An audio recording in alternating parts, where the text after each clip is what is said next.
Good afternoon. Welcome to another LinkedIn Live with me, Luan Wise.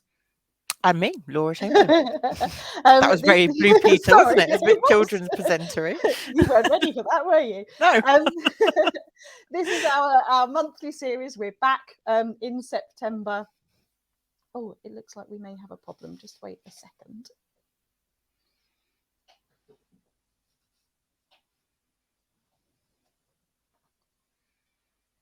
Just had an error message come up on StreamYard. Uh-oh. Doesn't look. Oh.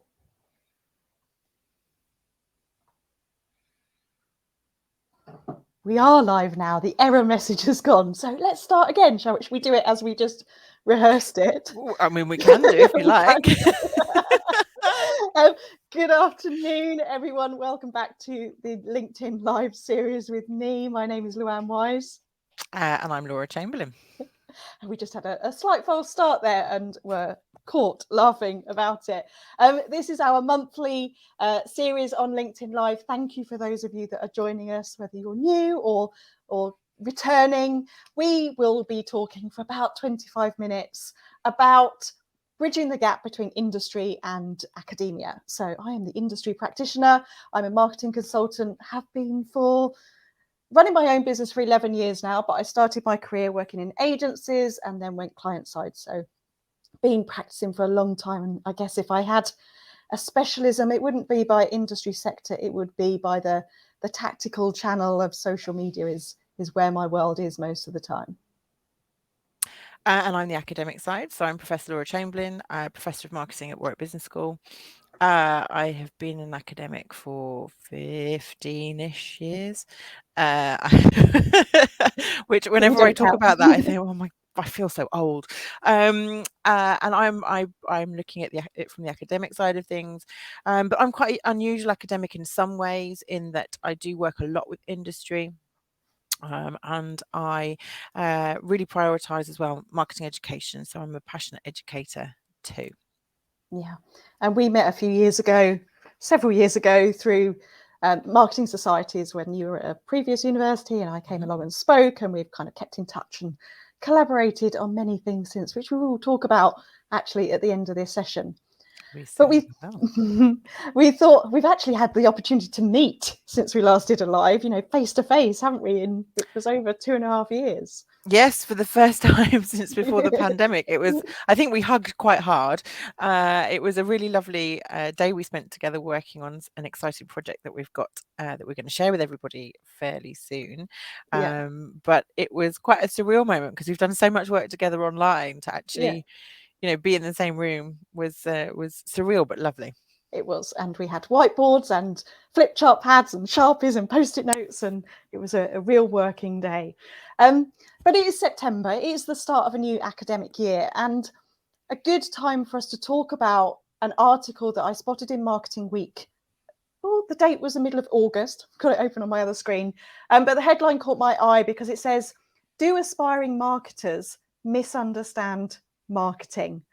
And it then asks about, is the marketing profession attracting the talent it needs to thrive in 2022 and beyond? So at the start of this new academic year, where you have many new students joining you, and I can already see Tom from UE's on the session. So I saw you did a photo yesterday, you did a selfie in your lecture theatre, which was brilliant.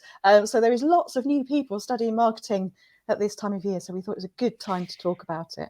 Yes, it's the time of new pencil cases and fresh starts. I actually love this time of year. I prefer it to the 1st of January. I think this is the time of optimism and hope. And also really thinking about the role of education in marketing. It's a really nice time to think about this context. And I think the Marketing Week article actually came out in August around A-level results time, if I remember correctly.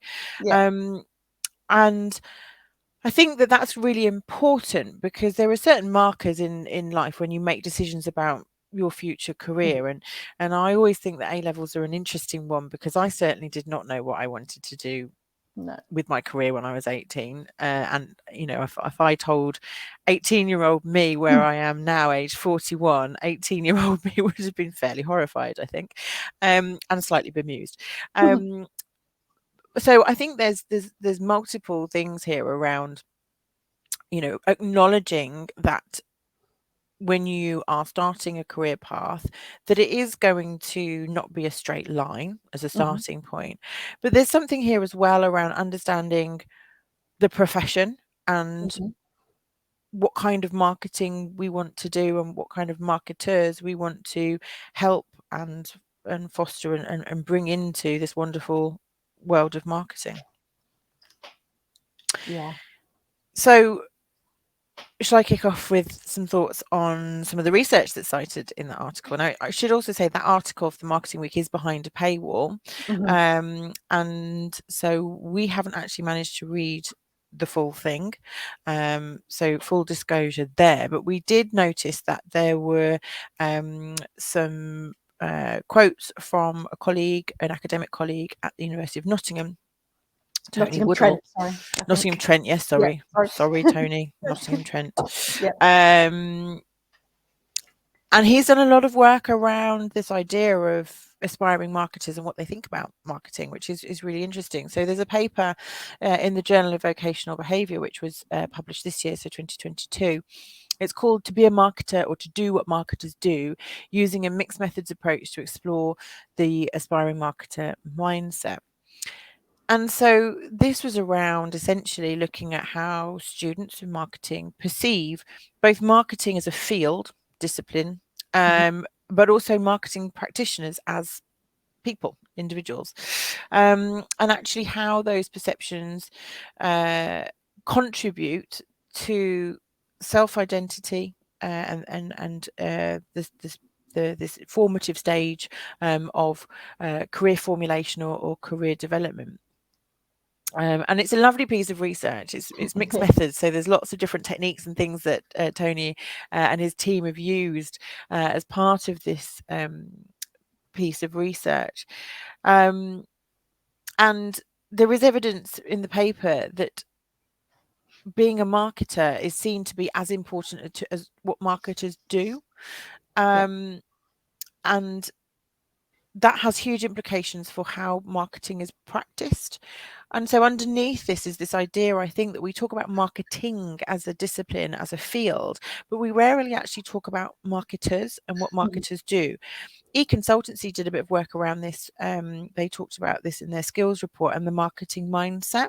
But I think when we talk about finance, we talk about bankers who do banking, we talk about doctors who do medicine, but we don't often talk about marketers who do finance. And so that idea of a marketer and their identity and what that could be, should be, is kind of lacking from the discussion, really. And Tony's paper kind of highlights that in a really interesting way. And I know there were some things in the paper that you picked up on, Luan, that you really liked as well.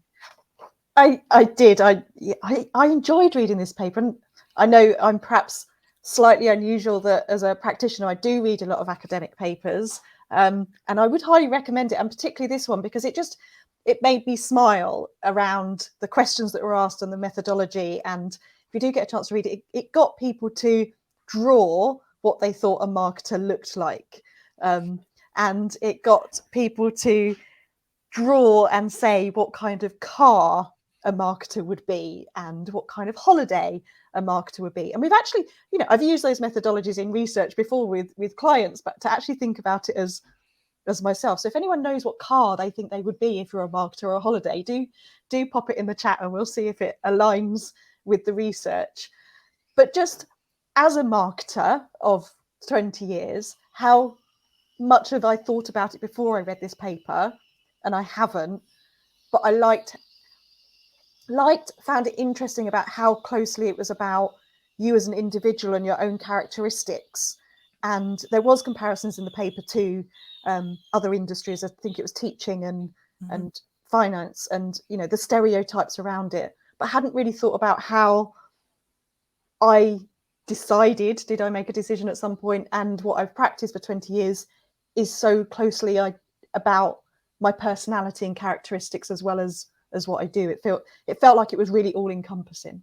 And as much as marketing is a broad church, I would also say there's not one like archetype of who a Yeah, marketer should be, right? And that's yeah, what's so beautiful about A, the field, and B, this kind of work. It's not about these are the components that make a marketer. It's about exploring that diversity, and what different people can bring to the table, as it were. And I'd like to ask you a question, actually, Luan, because it's just gone into my brain. When did you feel like you were a marketer? Because there's something in the paper around when do people feel like they're a marketer. yeah. So when did you read that bit of the Yeah, paper, and what did you think about that? I did. So before I answer the question, there was a couple of things that it said something about there's quite fluid boundaries around the definition of a marketer. You know, it is broad. There was also something which we'll come back to about not being ready to or feeling like you're a marketer until your course is complete. And I know this is about education. And so your question is, so I studied business studies. My degree was business studies. I enjoyed it at A level. I was at a sixth form college that encouraged you to apply to university. So kind of got swept along the whole process, and then found myself going to university to a business school. Went through all the modules each year, and I did a sandwich degree. So it was my end of my second year. I had to decide which route I wanted to go down. Did I want to go down HR or ops or something else for what was my placement year and my final year specialism? And by process of elimination, I think I chose marketing because I enjoyed those lectures most, found them most interesting. Shout out to your marketing lecturer for doing a good Yes. job there then. Yeah, enjoyed those the most. And so, yeah, I did a whole placement year as a marketing assistant, and then came back to do marketing as my specialism. So I would guess it would then be around 20 once I'd done a year work experience. That, and I guess perhaps because you're then in those conversations with people about what do you do. So maybe it's you have to wait until you're asked what do you do before you go, oh, I'm a marketer. So, And I guess as you were talking then, I wonder how it is for people in other disciplines. So if you train to be a medic, at what point do you start calling yourself a medic? yeah. You obviously can't call yourself a doctor, I guess, until you've got the piece of paper in your hand that says I'm a doctor. But do you feel a doctor once you've got that piece of paper in your hand, or is it once you start practicing medicine that you feel like a doctor? Is it the same kind of deal with a marketer? I wonder, same with law, you talk about reading law and then actually practicing law. I guess it's the kind of the same in terms of marketing education and training and then practicing marketing. And I think it's about understanding how in a wider context, the two actually mesh together.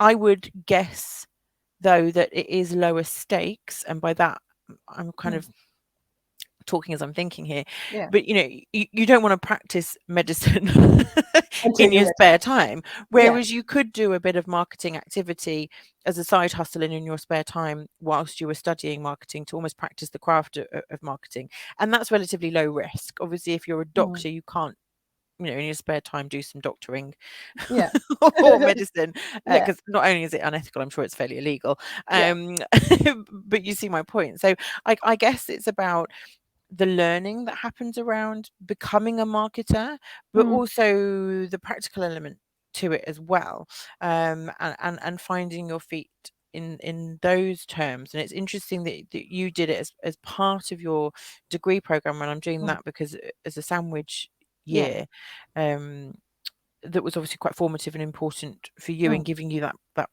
practical experience, which is interesting. I then did postgrad courses, IDM and CIM in marketing. So I guess, but actually from what you're saying is, I guess in medicine you used to perhaps have the words trainee, and I don't think we'd ever say I'm a trainee marketer. We do kind of dive into things when we can, particularly perhaps more so now with the nature of marketing. But I would say, am I a fully fledged marketer? No, I'm still learning. I'm always learning because things are always changing and things like that. And actually, Tom has just put, I ran a training session the other day for creatives, but was very conscious about not calling them marketers, even though a lot of their work was ultimately for marketing purposes. I was worried about offending them somehow. That's an interesting point, Tom, about the labels also that we put onto things or people. And I guess with this article that we're talking about by Tony Woodall, it is very much labeling people as a marketer, and perhaps people don't necessarily identify as that so much. Maybe that's an interesting question to think about as well, particularly in the era of the squiggly career, for example. Perhaps it's more meaningful to think of yourself as a creative who might work in content and various other things, and marketing might be one of the squiggles in your career that you end up going through. I don't know. That's a really interesting idea. Thanks for sparking that thought, Tom. Maybe it's sometimes different if you work in an agency, because versus if you were the lone marketer or a marketer within a big department within an organization, you may think that then you're in finance, but you're the marketer in a finance company or law. So it's a lot about identity, isn't it, this paper, and characteristics. But also what intrigued me was, because it's an ongoing study and been asking undergraduates and mature students over time, was that there was different answers at different times of their studying journey and journey towards course completion as well, in terms of characteristics and what they thought marketing was and how they went about it. Yeah, and that's a really interesting point. And this is genuinely not self-promotion. It's just a thought that's popped across my brain. I'm about to start teaching a module at Warwick Business School where I work, which is called Critical Issues in Marketing, and that is literally about unpicking everything that people have assumed before they've walked into my classroom about marketing before. And over the course of even just one module, you can see the change in the way people think, questioning things, developing that critical thinking skill, but also will define perhaps marketing differently. So moving away from a traditional textbook definition to thinking about it more broadly.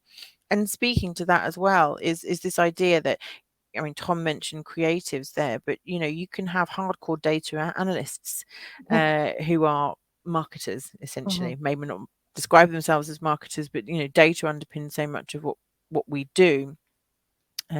Which I don't want to polarize analysts and creatives as different ends of a spectrum, because I don't actually believe that's the case. I think there's a lot of both that span. But I think that there is no stereotypical marketer anymore. And that's where the drawings of what a marketer looks like were just fascinating to me, about this idea of who a marketer is and what those drawings represent of what they do. Yeah. I'm smiling because, as much as there is stereotypes and the paper talks about stereotypes, the drawings in the paper and the analogies said that we're cool. So that's probably not even a good word. So I was kind of happy with the outcomes and kind of went, yeah, I am. And, I do wear trainers and, all these kind of drawings that were in there. It was interesting. But we've had another question. This is a great one from Jacob. I was wondering if you could share a bit of your experience regarding how marketing is a much broader academic field than what a typical marketing department does in most companies today. I think I know who That's that a whole is. 20 minutes, isn't it? Right, okay. I think I know who's asking that question. Oh goodness, where do I even begin? I think there's a perception in here, isn't it, that if you're a marketer, you are broad and have lots of knowledge of other areas, but perhaps if you're not in marketing, you're put into a function and a silo. So I think that's a bit of a gap, isn't it, between what marketers think they know and do versus what non-marketers would put them in terms of breadth of knowledge. Yeah, and I think there's some overarching, theoretical constructs and principles around marketing which permeate through whichever sub-discipline area of marketing you work in. So, for example, being truly customer focused and that customer insight, knowing that you need to understand the customer, even though marketers do lose sight of that quite often. That is one of the fundamental principles around marketing, and that spans from data analysis to social media through to strategy. That is something that is fundamental to marketing. And I think it's easy to be siloed within marketing So to think I am X type of marketer and I don't have anything to do with another type of marketing that's going on. And I think that's a shame. I think there actually needs to be more porous boundaries between marketing roles and learning from one another. But I think we also come up against the barrier that we have situations in some, not all organizations, where marketing is still seen as the colouring in department. We're not taken seriously, or we're secondary to other conversations, usually about finance. You Sales, part of know, the sales team rather than a yeah, separate team. and marketing can be demoted as a secondary player in that. And there's some interesting ideas there around the role of marketing within organizations as well. Okay, so let's focus back on the beginning of the marketing academic year and how this paper shows changes over the past few years of understanding. What changes have you seen in your new incoming students over the years and their perceptions of what their course is going to be and where they might end up afterwards? Wow. Okay. That's a left field question. Big question. Thanks, Luan. What have I seen changes? I have seen, how would I encapsulate the changes? I have seen, actually, it's easier to talk about what's constant and then to talk about the changes.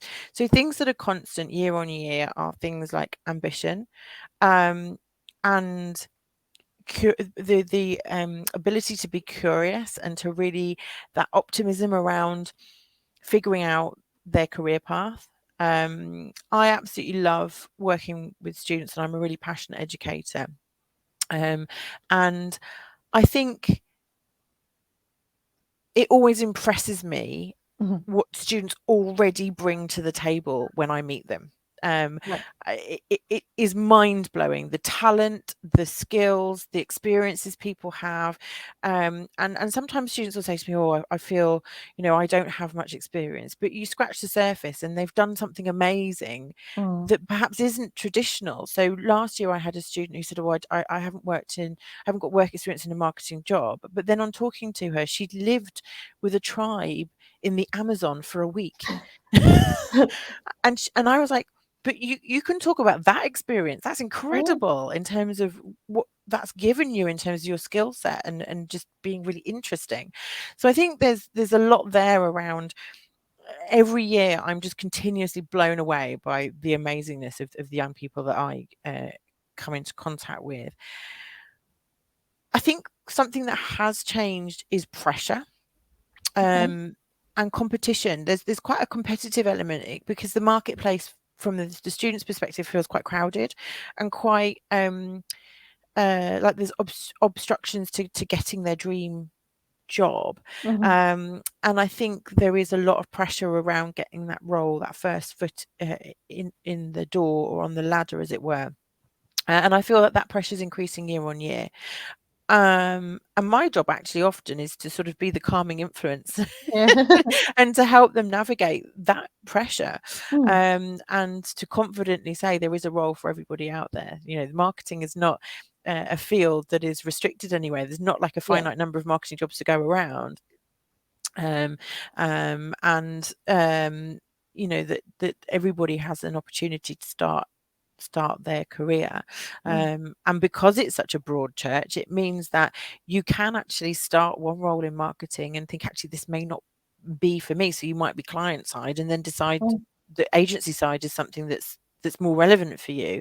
And in those early stages of career, you don't have to be siloed. There is a beautiful opportunity to move around. So you could even start as an analyst and think, actually, I want to move over into social media, for example. So and part of education's role there as well is to help people to explore what actually really interests them and what because people will walk in the door of a university thinking, I want to be X, and they may walk out thinking, actually, I don't want to be X, I want to be Y, because actually the stuff that Y does really interests me, and it's opened up a new world. So not a direct answer, sorry, I'm waffling again.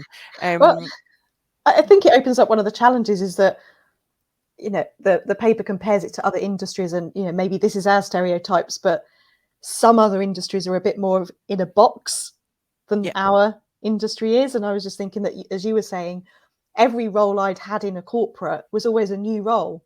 And yes, there was an interview and a job description, but I probably shaped a lot of that role myself, or developed it. And, I certainly know that my first year versus my sixth year in a role was completely different, and that I'd grown and changed and working with different clients and skill sets. So perhaps that's part of the challenge of marketers as well, is that you think that when you start studying it, you're ready to be a marketer when you complete the course, but actually that's never the case, because it is changing and changing so much. 100%. And I think there's also something there around the kind of jobs people go for. So I have a lot of students that say to me, I want the big brand on my CV. So I want to work for the big FMCG, or I want, the big corporate. And a point I make actually to a lot of people is that working for an SME or a less well-known, sexy, cool brand, however you want to frame it, actually can give people a broader range of experience to lay some really solid foundations for their career. Because if you work in a smaller organization or in a smaller team, you're not a cog in a big machine, and therefore you're given more responsibility or opportunity to try different things out and develop more skills and do a bit of different stuff across the marketing function. Whereas if you are part of a really massive team who has a very specific function within marketing in an organization, you probably only get to do a tiny bit. So I also am a big proponent of people thinking about what kind of organization they want to enter into in order to lay the foundations for their career. I remember speaking to somebody who's a head of brand, and he started his career working for a company that made locks and keys. And he talks about it really passionately as some of the best foundation for his career, because he got so much varied experience.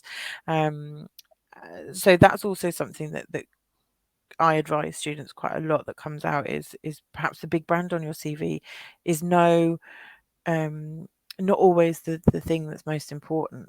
Obviously it goes some way, but getting that experience.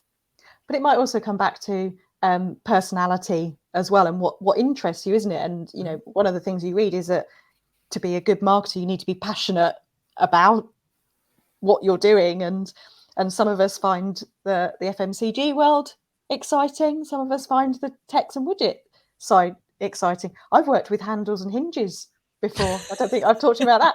Did a whole didn't know that. long photo shoot of different handles, hinges, openings. It was probably one of the best days in that photo shoot, because it was just great fun. But that's probably, it's what you make it as well, and it's about the learning around it, which I think is the theme of our conversations. Yeah. I think the other thing I would just add to that as well is, I think what the papers made me think about that we've read for this around being a marketer and what that actually means, I think that's an important thing for people to consider. Because it's very easy to think about the marketing that people do, but actually to reflect upon the marketer you want to be, the marketing mindset, and what that actually entails, or questioning it or figuring it out. I think that's also going to be really important, because as you say, roles you can shape. There is opportunity to shape things, and the marketing roles of the future don't exist yet. No. And actually building your identity as a marketer is going, in my mind, to become increasingly important.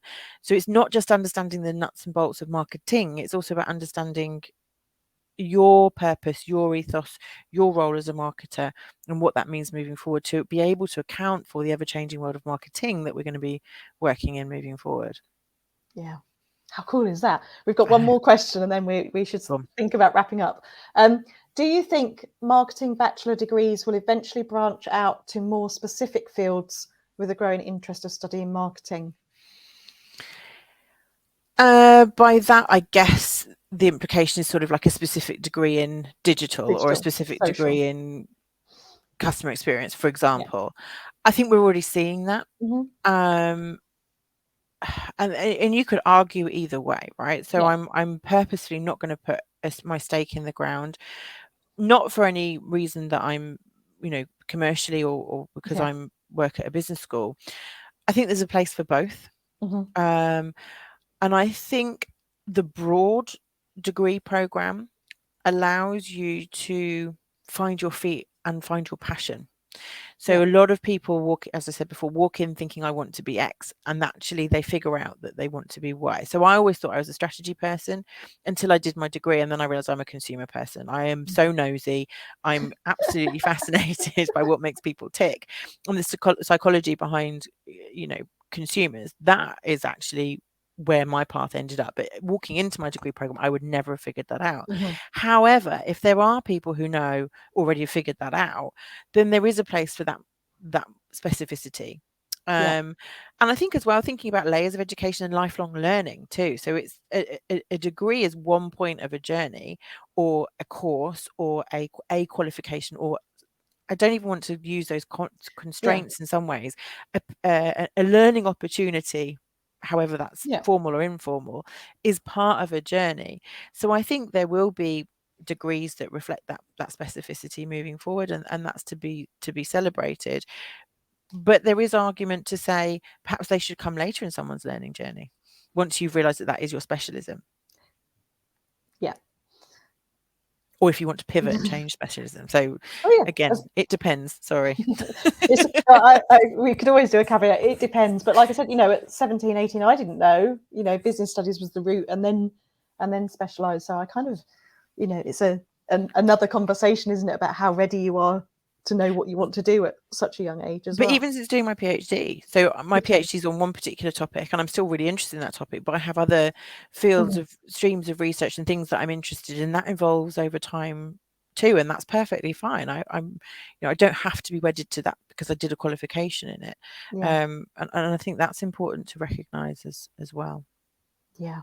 Which brings us nicely to talk about the fact that we are doing research together, and we have been for 2 years, but we're not going to say much more because that is what we're going to talk about at our next LinkedIn Live. So we will share with you next month, which will be the 19th of October. So 3 weeks, we will share with you what we were doing on our flip chart pads and our post-it notes and where our research is going. And yes, we will have an ask from you to get involved with our surveys and research as well. So we're progressing well on that. And we've got super organised as well, with dates set all the way through to next year. And we're going to have some guests on these live sessions going forward as well. So we are inviting other academics. Tom is going to join us at some point, and industry professionals to join us. So we will share with you over the next few weeks who our guests are going to be and what topics we will be talking about as well.